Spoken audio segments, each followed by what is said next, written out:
Yo, et ben voilà, ça y est, bonjour Sylvain. Salut Pépé. Ça va? Ça va et toi? Je suis en pleine forme. Super, moi aussi. C'est une grande semaine parce que c'est une semaine de Black Friday. En même temps, il y a les fêtes qui arrivent et les gens ont plein de questions. On voit sur la chaîne et sur Frandroid le nombre de gens qui posent des questions de tous les côtés. Et là, justement, vous avez vu la miniature. Ce sont les meilleures télé 2025 testées par Sylvain. Parce qu'on a testé combien cette année? Cette année, j'ai testé 19 téléviseurs. 19 télés. Et on verra demain ou après-demain que tu as testé en même temps. 19. Quasiment, ouais, équivalence en vidéoprojecteur. C'est du délire. Il n'arrête pas ce garçon. C'est pour ça qu'il plaisir. Je sais, à innover, s'il vous plaît. Continuez. Donc là, on va essayer d'aider les gens avec des téléviseurs qui ne sont pas forcément passés sur ma chaîne parce qu'on n'a pas pu faire toutes les vidéos ensemble. Et puis moi, quelquefois, c'est compliqué. Avant qu'on commence, est-ce que tu as été surpris de ce qui s'est passé cette année dans le monde des télés, toi ? Alors oui, j'ai été surpris toujours par le pic de luminosité qui grandit d'année en année. On a vu aussi au CES en tout début d'année une nouvelle technologie sur le OLED, le tandem, le Primary Tandem RGB, fabuleux technologie. Voilà, des nouveautés très intéressantes en tous les cas que vous avez pu commenter tout au long de vos différents reportages. Ah ouais. Mini RGB, micro RGB et compagnie. RGB, mini LED, mini LED RGB. On ne comprend plus rien. On ne sait plus dans quel sens il faut le mettre surtout.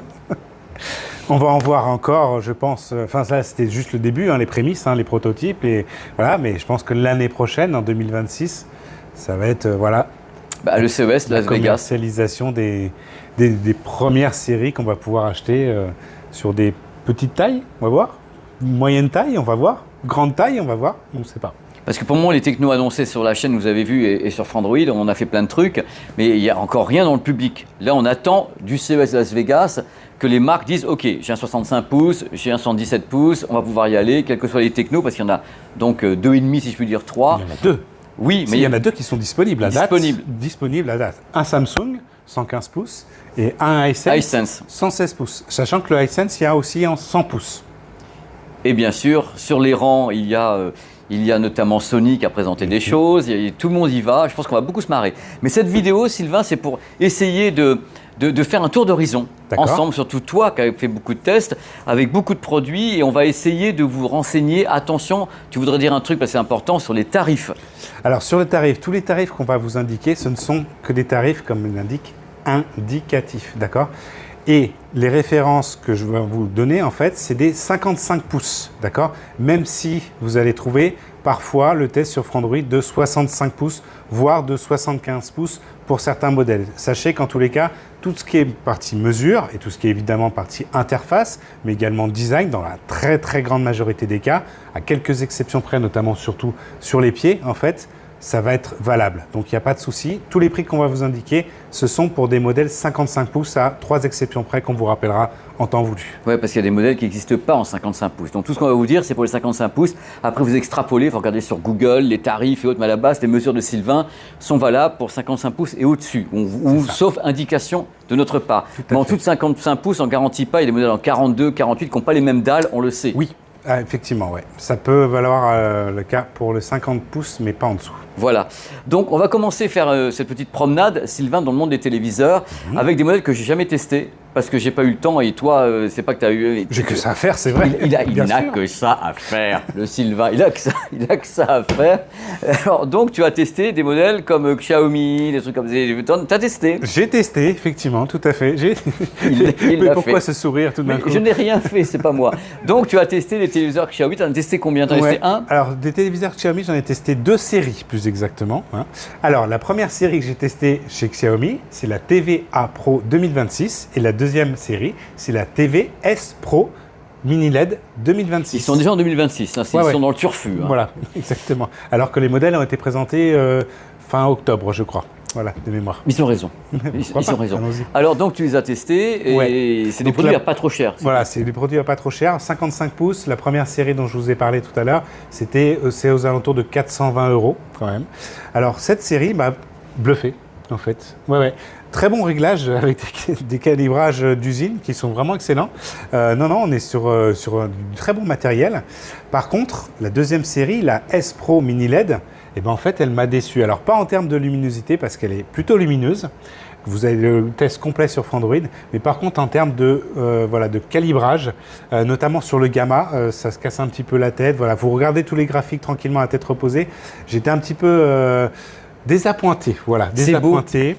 Là, on est autour de 650 € quand même pour un 55 pouces, donc nettement plus cher que la gamme A, mais avec des résultats qui ne sont pas à la hauteur de mes attentes. J'ai beaucoup discuté avec les représentants de chez Xiaomi qui se sont creusés la tête, qui m'ont pas proposé de solution de mise à jour ou de choses comme ça. Donc voilà, j'ai publié mon test en l'état. En tous les cas, c'est le modèle que vous pouvez trouver dans le commerce. D'accord.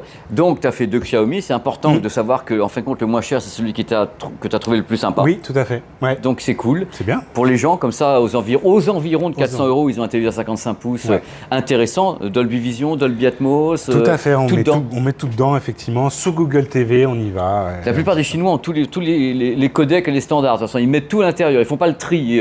Ils sont comme TCL qui prend tout, ils gobent tout. Sauf le DTS pour TCL. Quelquefois, c'est un peu compliqué. Et tu as également du Samsung en début de gamme à pas trop cher. Exactement. Du mini LED, la série QN70F, qui est aux alentours de 580 € pour un 55 pouces. Et celle-ci aussi est très bien réglée à l'intérieur. Donc ça, c'est pas mal. Ce qui est intéressant chez Samsung, c'est toute la partie IA. Alors attention, ne me jetez pas des pierres par rapport... Jeter des pierres. Non, s'il vous plaît. Non, c'est intéressant. La partie intelligence artificielle sur le système Tizen, donc on connaît le système Tizen avec toutes les applications possibles et imaginables, les 4 opérateurs, d'ailleurs les 4 opérateurs qui sont pour la petite histoire maintenant chez WebOS, chez Google TV, chez Android TV, chez Tizen et chez Vida. Voilà, comme ça vous l'avez toutes. Bon, ça c'est fait, terminé. Maintenant, reprenons vite fait sur l'intelligence artificielle. On peut poser les questions à Bixby, à Copilot et bientôt à Perplexity.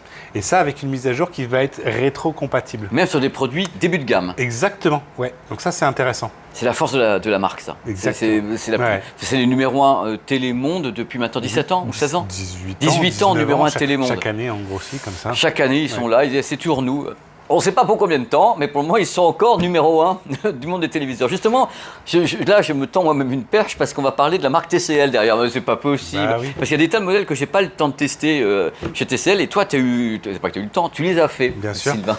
Le C79 ou C7K, en fait, aux alentours de 650 € pour le 55 pouces. Et là, c'est pareil, en termes de luminosité, on commence à crever le plafond.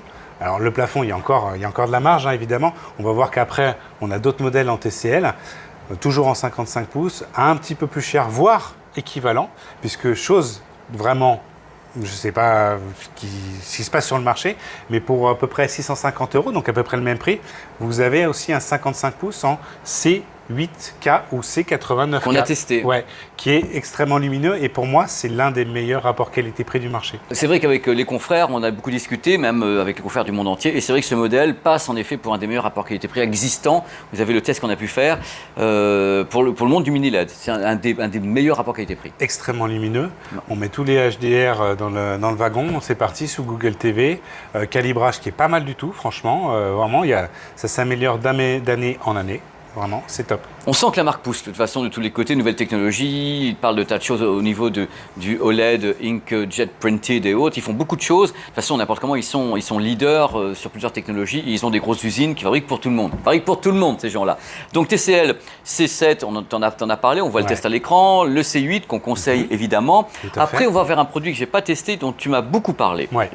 Le Hisense U8Q. D'accord, c'est ça la référence en cette année, qui est aux alentours de 800 €, un petit peu moins de 800 € pour un 55 pouces. Et là, en termes de pic lumineux, faut mettre les lunettes de soleil. Hein. Franchement, c'est l'un des plus lumineux, si ce n'est le plus lumineux du marché en mini LED. Carrément. Mais le reste de l'image, parce que à chaque fois, je sais que tu aimes bien parler parce que tu fais des mesures, tu es un mec à l'œil et bien tout. Sûr. Mais tu parles toujours de la luminosité. Ouais. Moi, j'estime que la luminosité n'est pas forcément un gage de qualité. C'est vrai. C'est-à-dire qu'on a de la lumière, c'est bien pour piéger une baie vitrée, le soleil et autres, mais les traitements vidéo, la qualité, qu'est-ce que tu as pensé justement du Hisense ? Eh bien, c'est très bon. C'est très bon parce que le calibrage en sortie d'usine est très bon. Surtout si vous mettez, s'il vous plaît, le mode filmmaker qui permet de véritablement respecter les intentions du réalisateur. Même si vous dites attention filmmaker, ça allait être l'image est un peu jaune, chaude, en général il est assez fidèle au choix du réalisateur. Quand vous allez au cinéma, vous apercevez que l'image elle n'est pas clinquante, elle n'est pas bleue, elle est plutôt vers les tons chauds. On étalonne souvent comme ça pour la plupart des films. Donc voilà. Après, vous pouvez faire ce que vous voulez, la Évidemment. laisser en mode dynamique, en mode sport, tout dépend des contenus que vous regardez, mais s'il vous plaît, en tous les cas pour vos petits yeux et pour essayer vraiment d'avoir le rendu cinéma, filmmaker ou le moins le mode film ou le mode professionnel comme ils l'appellent chez Sony. Oui, c'est ça. C'est magnifique. Justement, on va en parler tout à l'heure de Sony. Justement, dans quelques instants. Parce que Sony, on y sommes allés au Japon ensemble au mois de février pour aller voir les nouvelles gammes. Il y a eu beaucoup de gammes. On a testé beaucoup ensemble. Mais le Bravia 3, je n'ai pas fait. Tu l'as pas fait? Bah non. Ah, bah alors, il fallait le faire parce que franchement, traitement d'image, là, on est excellentissime. En 55 pouces, on est aux alentours de 800 €. Oui, bien. Donc, voilà, pour un Sony, on dit toujours Sony, c'est extrêmement cher, C'est cher. etc. 800 €, 55 pouces avec un traitement d'image, s'il vous plaît, qualité Sony. cinéma. Ouais. Bah, attention, là, vous mettez le mode pro, professionnel, et vous avez véritablement un calibrage aux petits oignons. Donc le Bravia 3, qui est peut-être certainement pas à 800 € au moment de cette vidéo, il va continuer à bouger. On est donc à l'approche du Black Friday. N'oubliez pas les prix, c'est indicatif. Voilà, cherchez sur Google. Entrée de gamme chez Sony. Voilà, entrée de gamme chez Sony.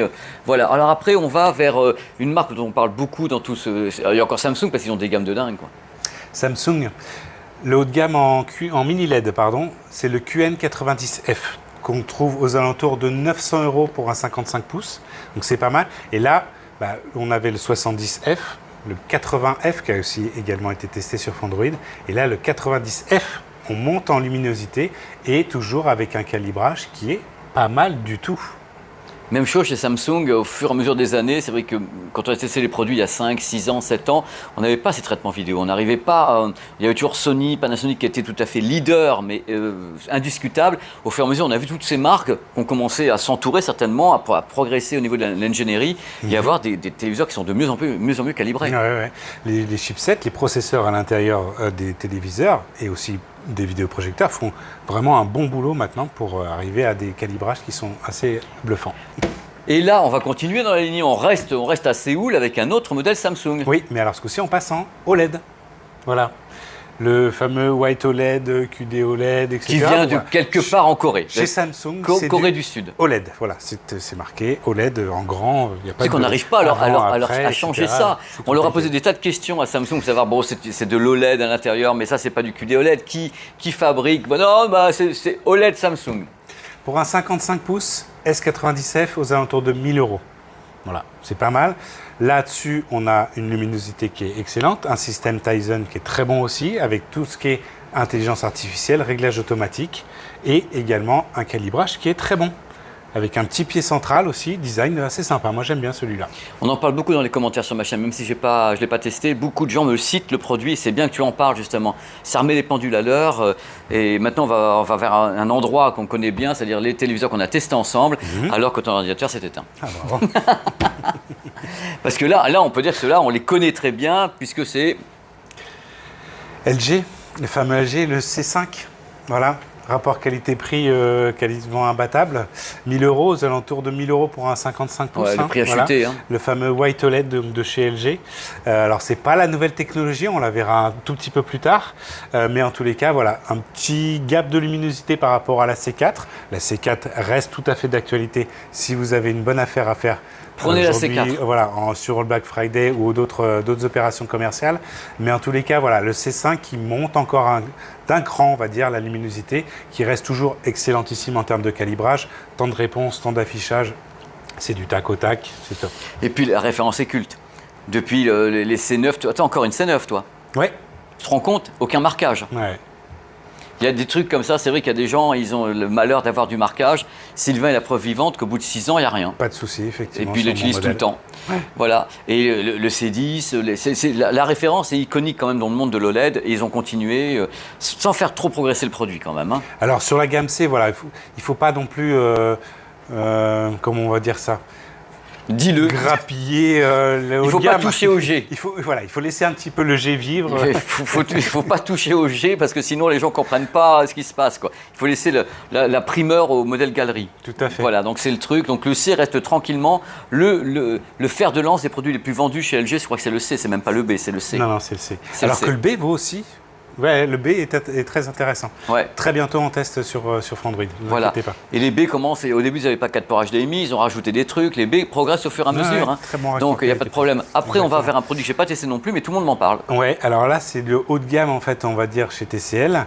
Toujours en mini LED, c'est le C9K. Alors, donc, celui-ci n'existe pas en 55 pouces. Alors, on vous parle depuis tout à l'heure des prix référencés aux 55 pouces. Là, c'est le seul modèle qui existe, c'est à partir de 65 pouces. Ensuite, on a 75 pouces, 85 pouces. Donc, dans cette série, c'est 9K. Et là, en termes de pic de luminosité, on est au-dessus du au-dessus. Voilà. Il y a une réelle différence entre le C9 et le C89 qu'on nous on a testé. Alors oui, il y a une différence effectivement. Par contre, en termes de prix, disons qu'on avait cité tout à l'heure le C9K ou le C89K aux alentours quand même de 650 €. Et attention, tenez-vous bien, le C9K tout seul, hein, il n'y a pas le 8 juste devant, on est à 1200 €.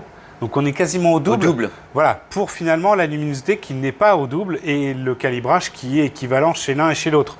Donc finalement, c'est pour ça qu'on parlait tout à l'heure du meilleur rapport qualité-prix pour le C89K par rapport au C9K, parce que voilà, un à 650 €, l'autre ok en 65 pouces, donc un peu plus grand à 1200 €, mais en tous les cas, voilà, c'est pas le même gap. D'accord. Je rappelle que cette vidéo est chapitrée modèle par modèle pour que vous y retrouviez directement dans le chapitrage. Hein, vous inquiétez pas. Alors après, on va vers toujours une marque qu'on aime bien d'ailleurs tous les deux, Sony. Tout à fait. Le Sony, le Bravia 5, en fait, de son petit nom commercial ou pas commercial justement du tout, c'est le XR5 hein, qui a été testé sur les bandes Frandroid forcément. On est aux alentours de 1200 € pour ce téléviseur mini LED, franchement qui est pareil, il est bluffant en termes de calibrage, une image cinéma avec le mode professionnel s'il vous plaît, qui est assez éclatant. La luminosité, c'est pas son domaine le plus... Voilà. Il faut taper vers le Bravia 9 pour avoir le truc. Je l'adore ce produit Bravia 9. Ouais, il date un peu maintenant, mais je trouve que c'est un produit exceptionnel. Alors il date après, Sony a décidé de ne renouveler chaque année maintenant que la moitié de ses gammes de téléviseurs. C'est plus, voilà, chaque année on renouvelle, on met tout au rebut et ensuite on arrive avec chaque fois des nouveaux modèles. Là c'est la moitié. Donc ils y vont moitié par moitié. Donc l'année prochaine on aura aussi la moitié du parc de Sony qui sera renouvelé et ainsi de suite comme ça. Attention, ça il faut bien comprendre. Ne vous attendez pas à ce que toutes les références de 2025 soient mises à l'arrière. Il n'y en aura que la moitié et il y aura des nouvelles références qui arriveront. Ça, on ne verra pas à Las Vegas parce que je pense que c'est pas ce qu'ils vont faire. Il y aura plus tard un truc où on ira, je sais pas où, pour voir les nouvelles gammes de Sony. Alors, c'est une marque que j'aime beaucoup. Et en effet, moi, je continue à penser que s'il y a un bon plan sur le 9, le Bravia 9, oh là là, c'est une merveille. Pour le coup, effectivement, en termes de luminosité, et calibrage. Tout le calibrage, c'est excellentissime ce produit. Le son aussi. Oh, incroyable. Le son est... Ce produit est incroyable, c'est un monstre. Ah, techniquement, c'est leur haut de gamme en mini LED. C'est le monstre. Ouais. C'est même leur haut de gamme tout court. Tout court. Hein, voilà, il y a une différence entre le OLED et le mini LED. Après, c'est la bataille. Il y en a qui préfèrent le OLED, il y en a qui préfèrent le mini LED. Des avantages et des inconvénients pour chaque techno. Dans tous les cas, chez eux, ouais. Bref, si vous avez un tarif dessus, vous ne regretterez pas votre achat avec le 9. Hein.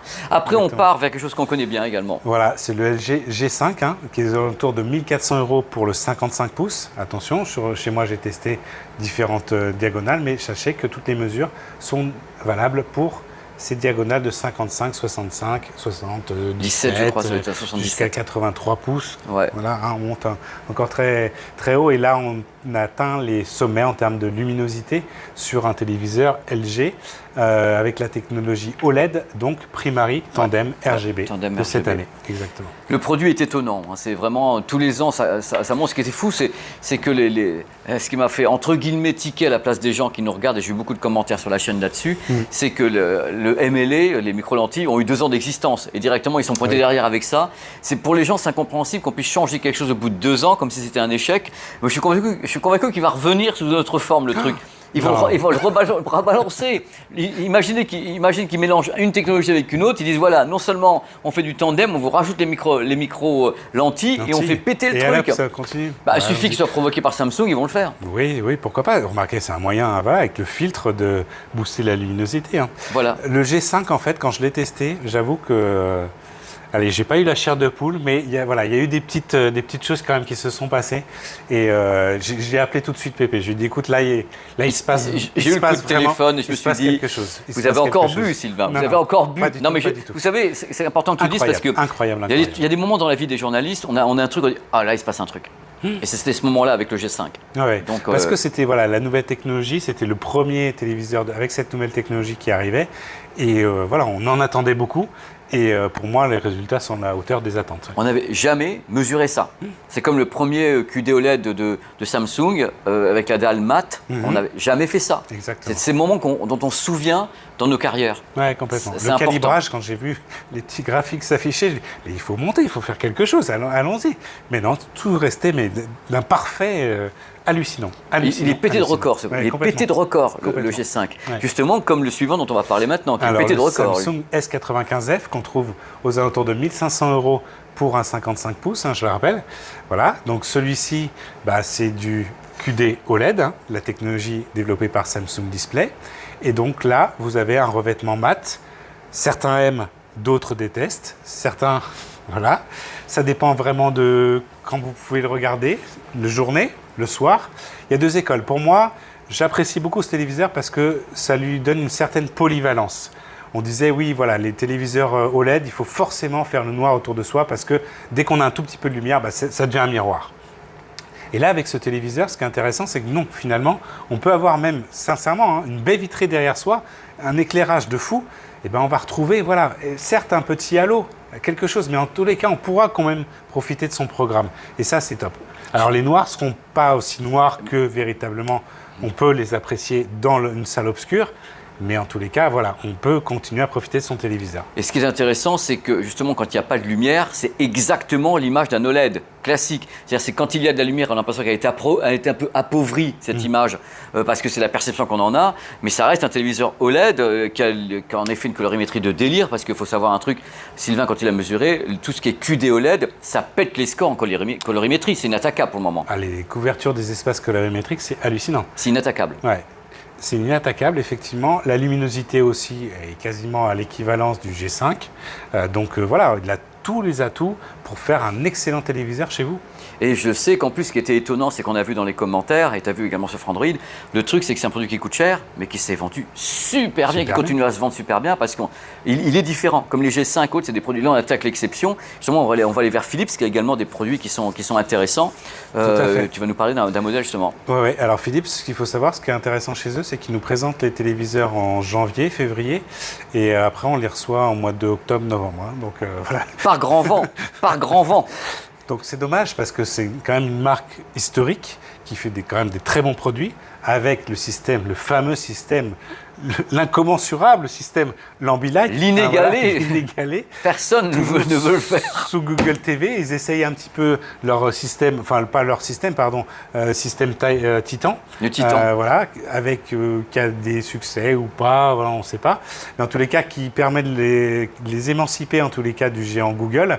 Alors moi j'ai testé le téléviseur Philips 910, qui est quand même le haut de gamme, alors pas le plus haut de gamme, mais qui est quand même le haut de gamme de chez Philips, qu'on trouve aux alentours de 1 600 € pour le 55 pouces, donc ça représente une certaine somme aussi, attention.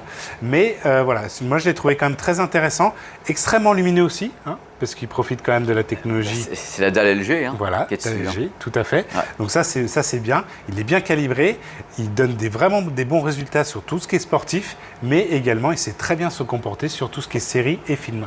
D'accord. Ils ont de l'expérience, Philips, et c'est en plus une partie des mêmes ingés, même si c'est TP Vision, on garde toute la même bande qui fabrique les téléviseurs. Et leur point fort, c'est l'Ambilight. 85% des gens qui ont un Ambilight partent vers un Ambilight parce que quand il n'y a pas d'Ambilight, il manque un truc. Ah, il manque quelque chose. Il manque un truc. Quand on a testé et qu'après on l'éteint, on se dit mais sur un match de foot avec la pelouse, le verre qui est sur la pièce, les gens adorent ça globalement. Et maintenant, Sylvain, on va partir vers un produit d'une marque, on en parlait tout à l'heure aussi, que j'aime beaucoup ce produit. Mais finalement, vous aimez beaucoup cette marque. Moi j'aime beaucoup Sony parce que dans le secteur Sony. Pro, Sony, moi j'ai toujours utilisé du Sony, du Pana, donc justement le Sony est incroyable celui-ci. Ouais, il est incroyable. Alors je dirais que c'est un peu le mal-aimé de cette année. Ouais. C'est compliqué parce que... On peut donner sa référence quand même. Bah oui, c'est le Bravia 8 II. Donc il bénéficie de la technologie QD OLED. Voilà, fabriqué par Samsung Display, hein, on s'en cache pas, il n'y a pas de souci. Le problème, c'est que ce téléviseur, il y avait beaucoup d'attentes autour de lui, notamment en termes de luminosité. Alors on sait que de toute façon, Sony arrive à nous faire des images en termes de colorimétrie, en termes de rendu cinéma. De toute façon, on sait que ça va être bon. Les processeurs sont bons. Il n'y a pas de souci là-dessus, voilà, sauf vraiment catastrophe industrielle, mais pour l'instant, j'en ai pas vu depuis des années et des années que je suis la marque. Ce qui finalement nous a un petit peu déçus, je ne sais pas pour toi, mais pour moi en tous les cas, m'a un petit peu déçu, c'était le pic de luminosité. Là, je vous arrête encore une fois. Vous êtes un homme de mesure.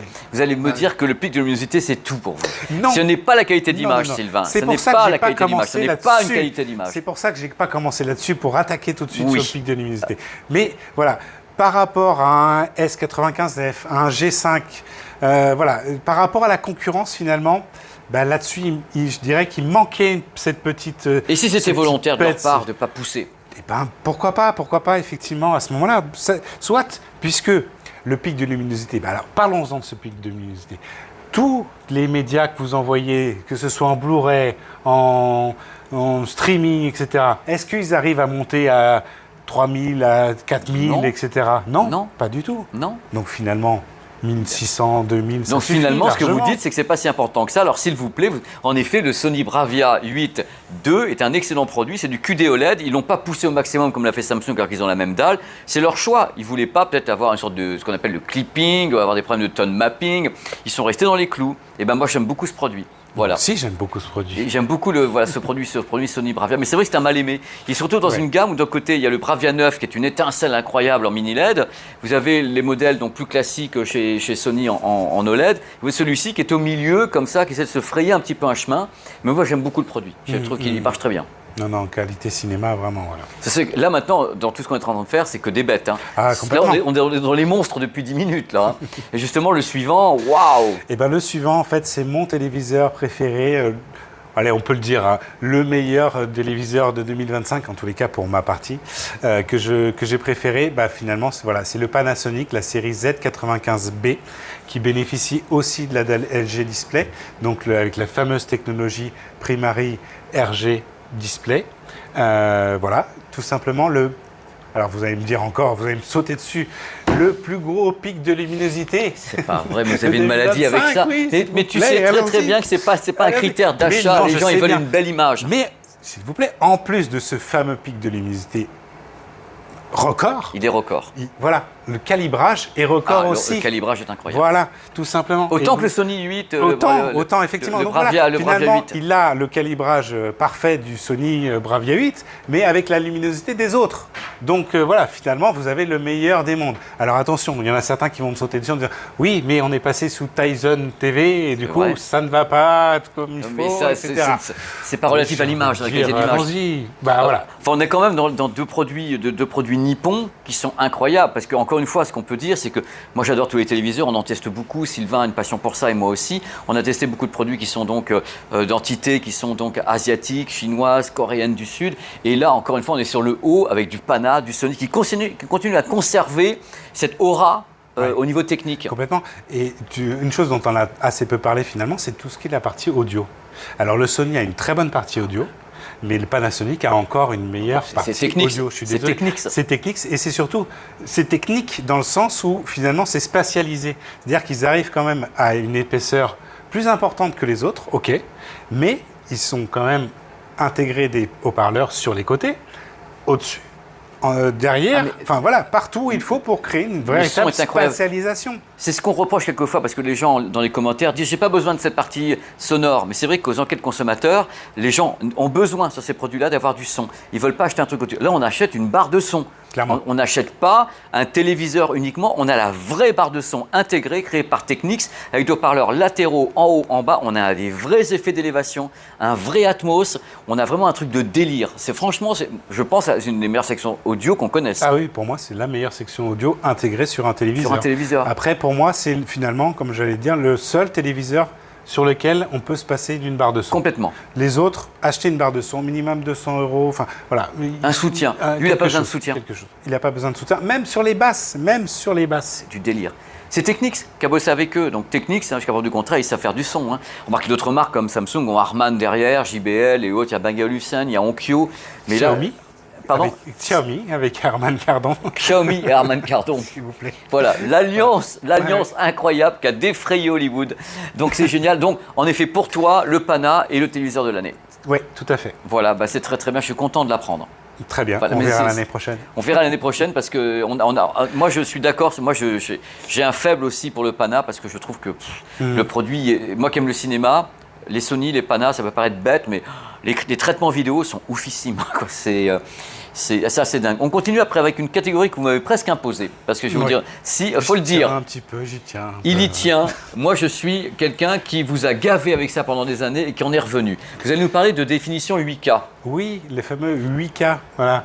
Samsung, l'une des seules ou la seule finalement qui continue à faire du 8K. Et pourtant, ils ne sont pas japonais parce qu'au Non. Japon, il y a encore le 8K. Eux, Ouais, ils sont ouais, Samsung. ouais. Non, Ah, ça on y continue, va. ça continue. Alors c'est vrai que plus ça va et plus les séries se réduisent, hein. Voilà. On verra ce que nous prépare Samsung l'année prochaine. Mais en tous les cas, cette année, j'ai pu tester deux références, la QN900F, la QL990F. Voilà. Qui n'existent pas en 55 pouces, hein. On est minimum 65 pouces avec des prix respectifs aux Normal. alentours de 2700 et 3200 euros. Voilà, sur une technologie mini LED. La différence entre les deux, c'est quoi? Parce que tu nous as parlé de deux références. Oui. Est-ce qu'il y a une réelle différence au niveau luminosité, Luminosité. encore une fois. fidélité chromatique? Ouais, alors on est dans une excellente fidélité, calibrage qui est très bon, exactement. Et voilà, la différence va être surtout sur le traitement d'image finalement, la gestion du tone mapping qui est un peu différente. Alors, le tone mapping, je répète, parce que je vais en parler dans d'autres vidéos, le tone mapping, c'est un truc important. C'est-à-dire que quand vous avez une image qui devient extrêmement lumineuse, qu'on appelle les crêtes de luminosité, les crêtes de puissance lumineuse, en général, la colorimétrie à l'intérieur part en vrille. C'est-à-dire que vous avez la lumière et vous perdez des trucs à l'intérieur. La couleur n'est plus assurée, si je puis dire, de façon fidèle. Et le tone mapping se charge justement, malgré la crête de luminosité en HDR ou HDR10+, concernant Samsung, de maintenir par exemple un rouge sans que ça parte en vrille, sans que ça se délave, sans qu'on ait un clipping, ce qu'on appelle voilà, un clipping. Et justement, le tone mapping, s'il est respecté, le téléviseur est bien calibré. Tout à fait. Voilà. Et là, il est On bien va- calibré. Il est bien calibré et on va monter plus haut en luminosité sur la série QN990F. Donc tu as testé les deux, c'est QN900F. et QN990F, donc deux téléviseurs définition 8K. Ils ont de l'IA à bord pour l'upscale et tout? Toujours. Toujours pour l'upscale, mais aussi pour interroger Bixby, Copilot et bientôt Perplexity. D'accord. Ça viendra aussi chez les autres, hein. Tout ce qui est Google TV, bientôt vous allez avoir du Gemini, ou Gemini pour certains, à l'intérieur pour pouvoir poser toutes vos questions, qu'ils soient en 2.5, en 3, en 3.0, en 4.0, 5.0 et compagnie. Mais voilà, LG intègre aussi du Copilot, hein, pour définition, voilà, sur son WebOS. Il y a pour l'instant Vida, le système iSense, qui est un petit peu timide là-dessus. Ils vont s'y mettre. Voilà, je pense qu'effectivement, peut-être CES 2026, on va avoir des petites annonces là-dessus, ça va être intéressant à savoir. Parce que le truc, il faut savoir, on va finir la vidéo là-dessus, c'est que l'IA s'installe sur les téléviseurs. C'est-à-dire qu'à la base, on dit à quoi sert l'IA sur un téléviseur? D'abord pour questionner, peut-être créer des sous-titres, demander des choses sur la série ou le film qui passe. Mais en même temps, il travaille l'image. C'est-à-dire que l'IA a des repères pour faire des upscales. Par exemple, sur un paysage, un visage, l'IA peut aider à faire un upscale de qualité pour que ça travaille plus vite et mieux. Ça fait partie des idées faites par Sony d'ailleurs en premier, parce qu'ils avaient été les premiers avec le XR. Tout à fait. Le XR de Sony était parmi les premiers processeurs qu'on appelait cognitifs, avec donc une réflexion cérébrale, comme l'être Exactement, humain. ouais. Ça améliore l'image, mais ça améliore aussi le son. Oui. On a toute la partie son qui est également traitée par l'IA, avec notamment l'amélioration des dialogues. Et on va certainement voir aussi, j'imagine, la possibilité d'enlever les commentaires, par exemple, dans un programme sportif, ou d'enlever l'ambiance du stade pour ne garder que les commentaires, de finalement choisir quel dialogue on veut. Sur un concert, finalement, de garder juste l'ambiance de la foule et de pouvoir prendre son micro et de chanter à la place de la star qui est sur la scène, par exemple. Voilà, ce genre de petits trucs. Voilà, on va pouvoir, je pense, un peu jouer avec ces trucs-là. On rappellera, Sylvain, que tout ceci est parfaitement optionnel. Personne ne vous impose quoi que ce soit. Vous activez ou pas. Le téléviseur ne vous impose pas l'IA. Tout à fait. À aucun moment. Ah, oui. Et comme vous pouvez couper les micros également sur les téléviseurs, si vous ne voulez pas qu'il peut être neutre ou bien activer une partie de ses fonctions. C'est important. Donc, on a fait le tour. Tu te rends compte quel bilan cette année? C'est du délire tout ce qu'on a, tout ce que tu as testé. Et toi, qu'est-ce que tu en tires comme bilan là? Le bilan, c'est Qu'est-ce qui t'a marqué là, cette année 2025 par exemple? Moi, ce qui m'a marqué téléviseur dans les téléviseurs, c'est le Pana. C'est le Pana. Le Sony Bravia 9 m'a vraiment marqué, ce produit. Quand j'ai foutu le Sony Bravia 9 en route, alors le mini LED, j'aime ça et tout, mais je me suis dit, là, j'ai eu une sensation de secteur professionnel. Avec du mini LED, je me suis dit, ah là c'est du mastering, quoi.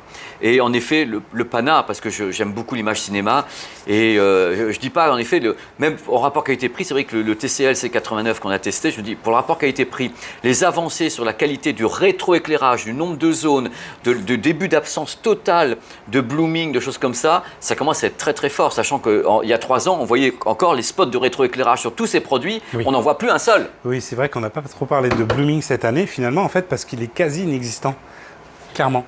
Avec les progrès qui ont été faits sur le mini LED et le nombre de zones qui ne cesse aussi d'augmenter, on parle de la luminosité Et la gestion. mais le nombre de mini LED qui sont installés derrière et qui seront pour l'instant des bleus ou des blanches et qui bientôt passeront toutes de toutes les couleurs, enfin en tous les cas des 3 couleurs primaires, mais voilà, il y a une gestion aussi qui est faite, beaucoup plus fine, et finalement on arrive à un phénomène de blooming qui a carrément pas totalement disparu. Non, il y a toujours attention, un peu de blooming. il faut faire un petit peu attention à ce qu'on dit aussi, mais en tous les cas, qui a diminué drastiquement, clairement. Il y a 3 ans, tu mettais les téléviseurs, tu voyais les zones, tu voyais les étoiles de Star Wars dans le noir, tu voyais du blooming autour, et on commençait à dire, ah regardez, c'est les premiers mini LED et tout. Et quand on voit la différence maintenant, ils ont vraiment super progressé là-dessus. Avec une petite nuance quand même, c'est sur les angles de vision. Tu l'as remarqué aussi, voilà. Il reste encore ce problème d'angle de vision. Alors sur les OLED, il n'y a aucun débat, bien sûr. Il ne peut pas y en avoir parce que l'image est collée dessus, donc il n'y a pas de rétroéclairage. Il n'y a absolument aucun problème. Mais autant on a progressé, c'est vrai, sur le blooming, sur le mini LED, autant sur les angles de vision, je dirais presque, j'ai là presque l'impression qu'on a régressé en fait là-dessus. Je ne sais pas quel est ton sentiment. Ça dépend des par rapport à modèles, ça, je pense. Mais il y a un truc qui est important, parce qu'on finirait également là-dessus, parce que ça pourrait faire 3 heures, Sylvain, parce que c'est magnifique de parler avec toi. Il faut savoir que, en ce qui concerne les nouvelles technologies dont on va parler au CES, donc les technologies de RGB mini LED et autres, ça reste du LCD rétroéclairé. Ce n'est pas de l'OLED. On a beau mettre 3 couleurs RVB en rétroéclairage, les gens qui ne s'attendent pas à avoir de l'OLED, ça n'a rien à voir. On continue à avoir des zones. Bien sûr, bien sûr. Il y a 2 technologies en téléviseur. Ce sera le cas en 2027, en 2028, en 2029. C'est le LCD et le OLED. LCD et OLED. Même si TCL demain pond en effet le Ink Jet Printed OLED, c'est de l'OLED. Les autres continueront à pondre du mini LED, ça sera du LCD, RGB mini LED. C'est du LCD, même le micro RGB de Samsung, c'est du LCD avec des zones. Donc il y aura toujours ce phénomène de zone derrière qui est ignoré totalement par l'OLED, qui lui n'a aucune zone et aucun rétroéclairage. Donc il y aura toujours ces 2 écoles. Et ça c'est magnifique et les 2 progressent. Exactement. Bon, allez, je l'arrête maintenant parce que sinon, on en a pour 2h30. On peut continuer à parler. Merci, Pépé. J'adore ça. C'était un régal de t'avoir ici, Sylvain, pour parler avec les gens. On a hésité à faire un live, mais le live, le problème, c'est qu'une fois que le live est terminé, les gens s'y retrouvent pas. J'ai du mal à le chapitrer, tandis que là, on a géré les choses point par point. En live, on aurait répondu à vos questions et ça aurait été totalement désordonné. J'aurais pas pu le chapitrer. Là, tu t'es crevé à tout gérer. Bah écoute. C'est un travail commun, hein, voilà. C'est ouf. Donc, plaisir. On te retrouve sur Frandroid. Est-ce que tu as encore des tests avant la fin de l'année ou tu te reposes un peu? Bien sûr que j'ai encore des tests. Évidemment que j'ai encore des tests. Sinon, ce serait pas drôle, franchement. Tu fais encore du projecteur et de la télé? Projecteur et téléviseur, exactement. Ouais, les petits derniers sont arrivés là. D'accord, bah écoute, on a hâte et on se retrouve à Las Vegas. Tout à fait. Pour encore plein de trucs parce qu'on a des avant-premières. Tu as déjà vu des trucs justement à Séoul. On va en parler dans une autre prochaine vidéo avec la suite du HDR 10+, qui est en Advance cette fois-ci. Et je pense qu'on va avoir une très belle année 2026. Ah ouais, je pense que voilà, c'est ce qu'on dit chaque année, mais. Mais là, avec les nouvelles techno et tout. La vente des projecteurs qui n'arrête pas de progresser, les téléviseurs ça n'arrête pas de progresser, c'est du délire quoi. Allez, on en parlera bientôt. Ouais, c'est du délire. Merci Sylvain, on te retrouve sur Frandroid pour tous les tests. Vous avez vu de toute façon tous les tests qui ont été mis dans cette vidéo, les tests de Frandroid. Merci à toi. Merci. Merci beaucoup. Allez, ciao. Salut.